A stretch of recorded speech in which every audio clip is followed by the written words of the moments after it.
Bonjour très chers abonnés, bonjour très chers collègues, c'est Jean-Cy Kounda, je suis ingénieur des bâtiments islamiques, ingénieur BTP et formateur de logiciels de génie civil. Alors, nous sommes en train de continuer notre formation, nous sommes déjà à la 5e partie. Alors aujourd'hui, nous allons continuer notre formation avec les titres que vous êtes en train de voir ici, chargement, simulation du vent et combinaison des charges dans un bâtiment R+10 à usage d'habitation. Alors sans plus tarder, je vais continuer premièrement à appliquer les charges de cloisonnement, dans notre projet ici. On avait déjà appliqué pour le premier étage. Alors pour continuer à faire ça rapidement, on peut faire ceci. Alors je m'en vais d'abord en projection, je clique sur projection ici. Je sais que j'ai déjà appliqué mes charges à une hauteur de 3 mètres. Voilà, à une hauteur de 3 mètres. Alors cette fois-ci, je vais monter, je monte d'abord au deuxième étage, 6 mètres.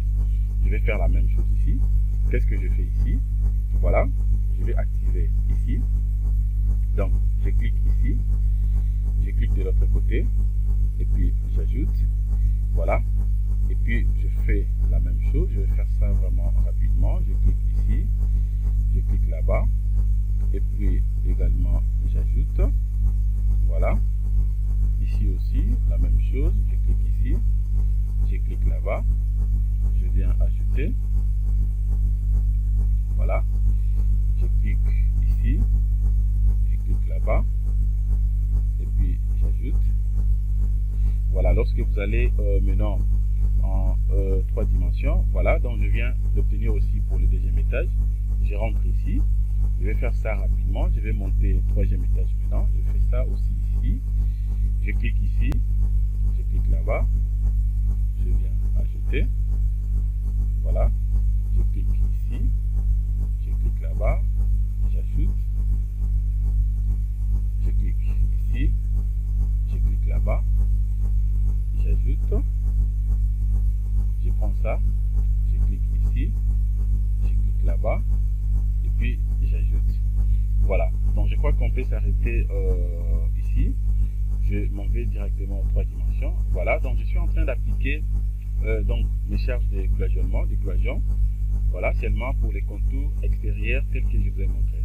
Donc vous allez faire la même chose. Donc vous avez la possibilité de reprendre tout ce que nous sommes en train de dire. Vous allez faire la même chose et vous appliquez ça partout jusqu'à 11e étage.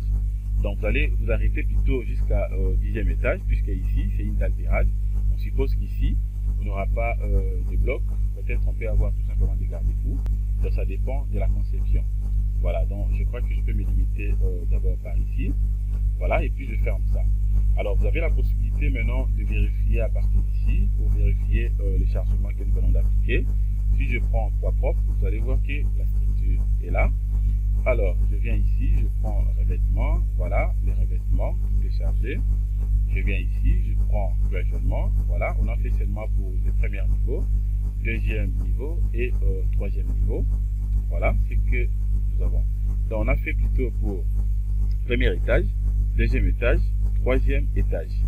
Voilà ce que nous avons. Et puis je viens ici, je prends toiture, voilà ce qu'on avait appliqué. Je descends ici, je prends escalier, voilà, tout est là. Et puis je peux vérifier aussi pour l'état d'habitation. Voilà, tout est là. Voilà, donc nous venons déjà d'appliquer le chargement correctement. Voilà. Voilà. Donc justement pour dire que nous venons de terminer déjà notre chargement. La structure est complètement chargée. Voilà, donc nous sommes en train de continuer notre formation. Nous avons fini avec le chargement. Le chargement, nous venons de terminer ça. Alors maintenant je vais passer directement à la simulation du vent. Voilà, la simulation du vent, c'est ce que nous allons faire. Premièrement, je vais vous signaler que concernant la simulation du vent, la pression ou la vitesse que nous allons appliquer ici, donc sera je prends de 28 mètres par seconde. Voilà, 28 mètres par seconde, donc ça dépend de ce que vous allez utiliser par rapport à votre projet. Alors dans notre cas, nous prenons 28 mètres par seconde plutôt. Voilà, donc c'est ce que je vais appliquer sur mon logiciel. Voilà, donc je viens ici, Alors qu'est-ce que je fais premièrement? Nous le savons très bien qu'avant d'appliquer l'effet du vent, premièrement je suis censé définir d'abord la surface d'influence. Voilà, la surface d'influence, c'est ce que je vais définir à partir d'ici. Alors déjà, ce que je peux vous signaler, voilà le bâtiment que nous sommes en train de charger, de faire la simulation. Alors dans cette direction ici, nous avons, ça nous fait directement 19 mètres. Et de l'autre côté, ça nous fait 15 mètres. Alors, vous allez remarquer avec moi que si le vent soufflait dans cette direction par exemple, le bâtiment a tendance à basculer de l'autre côté, mais étant donné que l'inertie des bâtiments est normale, donc le vent souffle dans la petite direction ici de 15 mètres, donc le bâtiment aura tendance à basculer de l'autre côté. Donc comme ça, aura tendance à basculer de l'autre côté. Voilà, basculer de l'autre côté. Mais on ne peut pas vraiment beaucoup plus craindre le vent si le vent souffle dans cette direction. Pourquoi je l'ai dit comme ça? Puisque l'inertie des bâtiments dans cette direction est trop grande. Donc il est 19 mètres. Mais tandis que si le vent soufflait dans cette direction ici, aussi longtemps que la petite base de notre bâtiment se retrouve dans cette partie de 15 mètres plutôt, donc le bâtiment aura tendance à basculer facilement de l'autre côté. Voilà, donc contrairement par rapport à cette direction. Alors, qu'est-ce qu'on peut faire à ce niveau ici? Donc, dans notre cas, on suppose que la zone d'influence, pour appliquer directement la pression du vent et faire notre simulation, sera dans cette direction ici. Donc, c'est suivant la grande portée de 19 mètres. Voilà, donc c'est suivant la grande portée. Bien sûr que nous avons correctement disposé nos colonnes pour renforcer l'inertie de ces bâtiments. Voilà, donc c'est suivant la grande portée des 19 mètres, c'est ce que je vais faire ici. Voilà, donc pour faire ça, premièrement, je vais toutefois cacher d'abord mes chargements, je vais cacher ça. Voilà, donc suivant la cotation, je prends d'abord la projection ici, je vais cliquer ici. Voilà, je descends un tout petit peu ici. Voilà, donc c'est suivant cette direction que nous allons appliquer donc directement la pression du vent. Donc je rentre ici. Voilà, c'est à ce niveau ici. Alors, qu'est-ce que je fais ici premièrement? Je suis censé d'abord déplacer mes bardages. Alors, je vais placer d'abord les bardages. Qu'est-ce que je fais ici? Je viens ici, je prends donc structure, je prends bardage. Alors, je vais cocher rectangle. Je viens, je clique premièrement ici, premier point. Voilà, je clique sur premier point. Alors, je viens ici, je vais définir le deuxième point. Le deuxième point sera ici, deuxième point. Et puis je descends maintenant pour chercher le troisième point. Le troisième point, c'est jusqu'au niveau des appuis. Voilà, je clique ici. Voilà, donc je viens de placer déjà les bardages. Voilà, j'ai placé les bardages. Alors, qu'est-ce que je fais ici maintenant? Je peux fermer ça, je ferme. Je ferme ça. Je viens ici, je peux cliquer sur croquis déprofilé. Voilà ce que je viens d'obtenir. Voilà. Alors maintenant, qu'est-ce que je vais faire ici? Alors deuxièmement, je suis censé spécifier les éléments qui vont donc prendre plutôt la pression du vent que je vais appliquer ici, qui sera bien sûr donc assisté au niveau de notre bardage que je viens de mettre ici. Alors je vais directement me dire ceci. Donc je sais très bien que les éléments qui vont prendre dans les charges que je vais appliquer à ce niveau ici, ce sont des poteaux, ce sont plutôt des colonnes. Alors qu'est-ce que je fais ici? Je dois quand même signifier ça. Donc je dois sélectionner ça de manière à ce qu'au moment où je vais appliquer directement la pression du vent, que les colonnes puissent tenir compte, disons comment supporter la pression que moi je vais appliquer ici. Alors pour faire ça, c'est simple. Qu'est-ce que je fais ici? Je viens d'abord ici. Je vais prendre quoi? Je viens d'abord ici. Je prends donc structure ici. Je prends structure. Je descends ici, je vais prendre caractéristiques additionnelles, et puis je descends ici, je vais prendre répartition des charges, bardage. Cela revient à dire quoi? C'est-à-dire que j'ai pris répartition des charges, bardage, pour dire que la pression du vent que je vais appliquer sur le bardage que je viens de modéliser, c'est-à-dire cette pression-là ne va pas tout simplement se limiter au niveau des bardages. Les bardages vont prendre donc cette pression et les transmettre directement aux éléments porteurs que moi je vais donc prendre en considération pour supporter porter cette charge. Donc les éléments porteurs que je vais prendre en considération, bien sûr, ce sont donc des colonnes. Pourquoi des colonnes? Nous les savons très bien ici. Lorsque le bâtiment va se déformer comme ça, donc ce sont les colonnes qui ont tendance à se déformer comme ça, suivant bien sûr le niveau de l'étage que nous avons par rapport au projet que nous sommes en train de faire. Donc je prends tout simplement les colonnes, donc je rentre ici, donc je fais la même chose, je prends structure, caractéristiques additionnelles. Alors je viens ici, je vais prendre répartition de charge, bardage, voilà. Et puis qu'est-ce que je fais maintenant? Je suis censé de sélectionner donc toutes mes colonnes. Alors qu'est-ce que je peux faire ici pour faire ça rapidement? Voilà comment je vais procéder. À partir d'ici, je prends d'abord édition, sélection spéciale, par couleur ici. Voilà, je vais sélectionner seulement les colonnes, je sélectionne les colonnes. Voilà, je fais ça, je viens de sélectionner toutes les colonnes. Alors qu'est-ce que je fais? Je viens maintenant ici, sur barre, je clique une seule fois, je fais donc CTRL-C, je vais copier les tout, je viens appliquer ça ici. Voilà, donc CTRL-C et puis CTRL-V. Voilà, donc je sélectionne les tout et je vais placer ça ici. Voilà, donc je reprends l'opération, j'ai sélectionné seulement les colonnes et puis voilà comment je sélectionne ça ici. Je fais CTRL-C.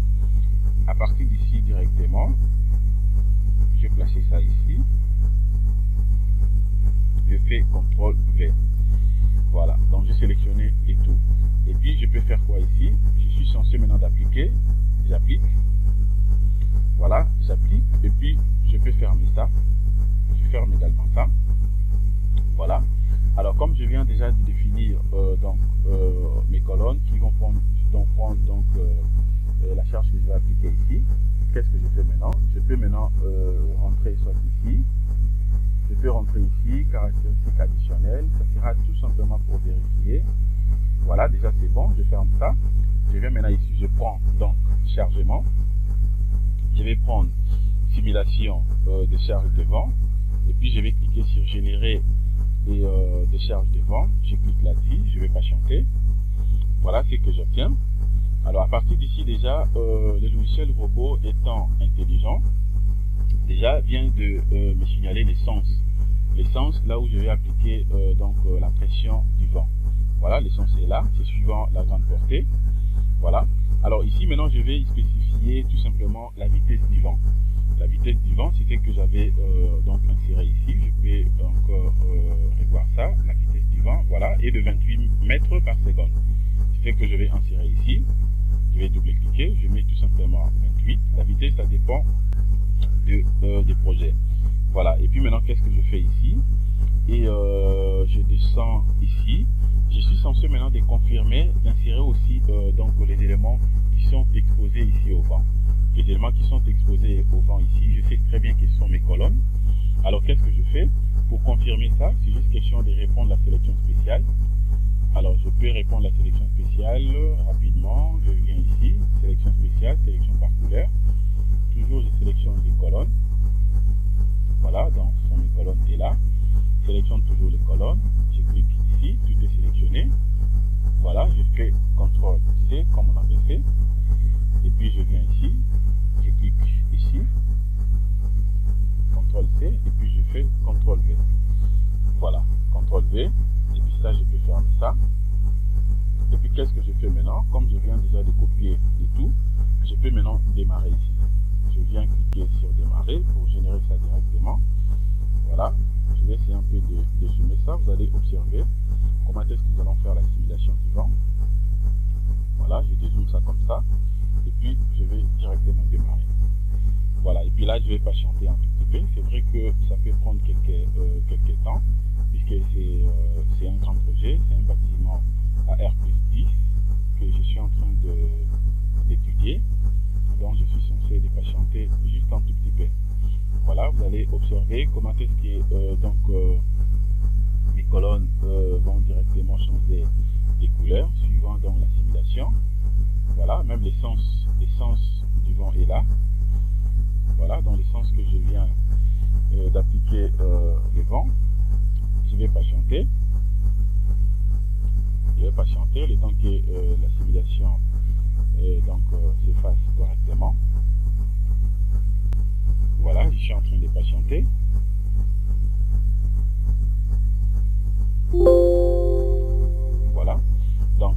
Voilà, donc la simulation, je viens de terminer déjà la simulation. Cas de charge généré, la simulation du vent, terminé, tout est bon. Et puis qu'est-ce que je fais maintenant? Je peux fermer ça. Je ferme ça. Voilà, et puis je peux cliquer soit à vide. Voilà, et puis je peux soit fermer également ça. Voilà, je viens ici, je vais prendre directement la simulation ici.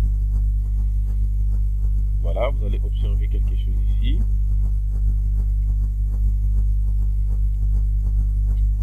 Voilà, donc nous venons de faire la simulation. Alors vous avez la possibilité de vérifier quelque chose ici, de faire par exemple la contre-vérification ici. Je peux soit cacher mes sections. Voilà. Alors qu'est-ce que j'ai fait maintenant à ce niveau ici? Je peux maintenant donc continuer le projet. Alors je vais vérifier, nous sommes arrivés presque au 16e minute. Alors nous venons de terminer déjà faire la simulation. Voilà. Alors qu'est-ce que je fais maintenant cette fois-ci? Je vais faire maintenant la combinaison. La combinaison, voilà. Donc on a fini la simulation. Nous passons maintenant à la combinaison des charges. Je vais maintenant combiner. Voilà. Alors comment est-ce qu'on peut combiner les charges? Combinaison, c'est simple. Alors je viens ici, je prends chargement, je prends d'abord combinaison automatique. Je vais changer ici, je prends Bayel 91, je clique sur OK. Voilà ce que j'obtiens. Et puis je rentre ici, je prends combinaison, combinaison manuelle. Premièrement, je fais d'abord la combinaison en ELI. Voilà, je prends donc ELI, je clique sur OK. Je vais renvoyer les tout là-bas. Vous allez voir les coefficients pour la charge permanente et de 1.5 pour la charge d'exploitation et de 1.50 pour le vent et de 1.80. Voilà, et puis j'applique, ça c'est en ELI. Alors pour faire ça aussi en LS, je clique sur Nouvelle. Et puis je vais prendre ici LS. Je clique tout simplement LS ici. Voilà, je clique sur OK. Je vais renvoyer les tout et puis je vais remettre directement ELI. Et puis j'applique. J'applique et puis je peux fermer. Voilà, donc je viens de terminer également la combinaison. La combinaison, vraiment, c'est simple. C'est simple. Voilà, pour voir la combinaison en ELI, c'est juste question de sélectionner ça. Et puis je clique ici. Voilà la combinaison en ELI que je viens d'obtenir. La combinaison en LS aussi est là. Voilà la combinaison en LS. Voilà, donc pour voir la simulation, je prends ça. Voilà ce que j'obtiens. Voilà, donc ça c'est que la simulation que j'avais faite. Voilà, et puis qu'est-ce que je fais maintenant? Ici à ces niveaux, voilà la simulation. Vous allez remarquer qu'à ces niveaux, ce que je peux justement vous montrer, vous allez remarquer que les poteaux qui sont vraiment exposés est là. Voilà. Donc maintenant qu'est-ce que je fais ici? Donc je suis maintenant censé directement continuer les projets. Je crois que nous sommes arrivés à la fin par rapport à notre formation d'aujourd'hui. Donc nous venons donc de charger la structure, nous venons de faire la simulation du vent, nous venons également de faire la combinaison. Alors nous avons fini donc cette partie. Alors ce que nous allons justement, je vais vous demander, merci de votre disponibilité et à tout à l'heure nous allons poursuivre notre formation jusqu'à ce que nous allons calculer ou dimensionner nos éléments porteurs. Merci de votre disponibilité et passez une excellente journée. Au revoir.